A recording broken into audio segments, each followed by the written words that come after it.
आज इंटरनेट सिर्फ आधे अधूरे सच और पूरे झूठ में डूबा हुआ है। किसी के पास गहराई से सुनने या शांति से सुनने का वक्त ही नहीं है। हम एक ऐसा शांत कोना बनाने की कोशिश कर रहे हैं। Not your ordinary podcast for entertainment. जय हिंद साथियों, आशा है बढ़िया होंगे।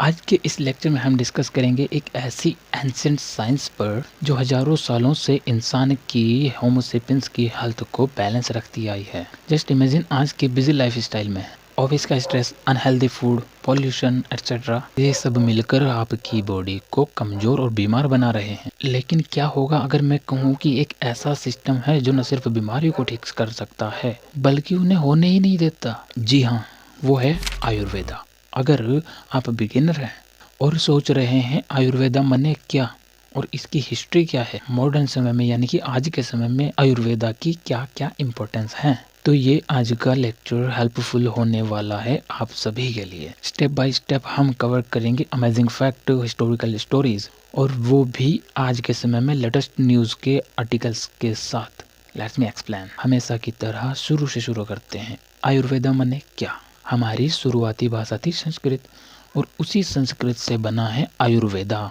आयुर्वेद माने आयु प्लस वेद। आयु माने जीवन, लाइफ, वेद माने ज्ञान, माने जीवन जीने की साइंस, आयुर्वेद। कुल मिलाकर बात ये आती है कि the Ayurveda means the science of life. ये कोई रिलीजियस या स्पिरिचुअल से संबंधित नहीं है। First of all I want to clear that point. बल्कि एक कंप्लीट मेडिकल सिस्टम है जो बॉडी, माइंड, स्पिरिट को संतुलित करके ह्यूमन लाइफ को डिजीज फ्री रखने में हेल्प करता है।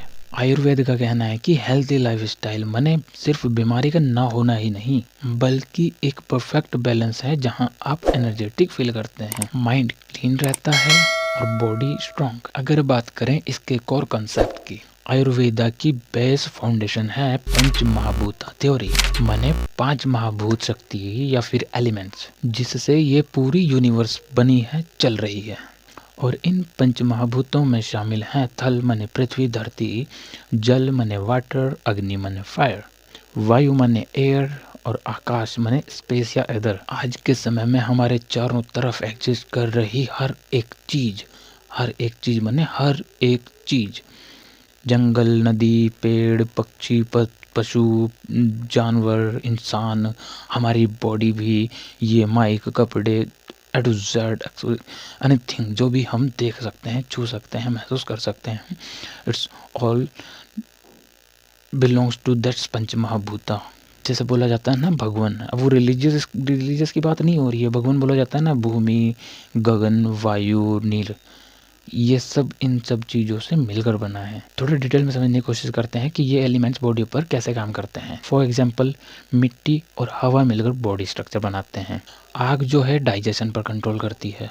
एयर काम आती है मूवमेंट के लिए और स्पेस सबको स्पेस देता है। इन सब एलिमेंट्स के अलग अलग कॉम्बिनेशन से बनते हैं 3 दोष, वात, पित्त, कफ। अब ये इनको डिटेल में कैसे आपको अपनी बॉडी टाइप पहचाननी है ये हम इन फ्यूचर किसी अन्य लेक्चर में डिस्कस करेंगे। लेकिन अभी के लिए जानो कि इन एलिमेंट्स से मिलकर बनती है वात, पित्त, कफ। और दोष माने क्या भैया? दोष माने वो एनर्जी जो हमारी बॉडी को रन करने में सहायक होती है, हेल्पफुल होती है। लेकिन अगर ये एनर्जी इम्बैलेंस हो जाए, इनका कॉम्बिनेशन इम्बैलेंस हो जाए तो ये फिर बहुत बड़ी प्रॉब्लम क्रिएट करने लगती हैं।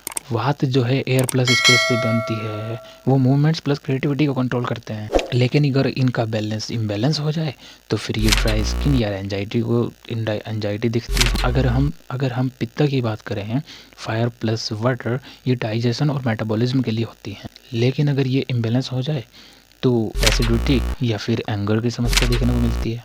कफ की अगर बात करें, अर्थ प्लस वाटर स्टेबिलिटी देता है, लेकिन अगर स्टैंडर्ड लेवल से ओवर हो जाए तो फिर रिजल्ट में ओवरवेट या फिर लेजीनेस की समस्या आ जाती है। लेकिन यहाँ सबसे बड़ा कंफ्यूजन क्रिएट होता है जब कुछ वेबसाइट्स कहती हैं फाइंड योर दोषा।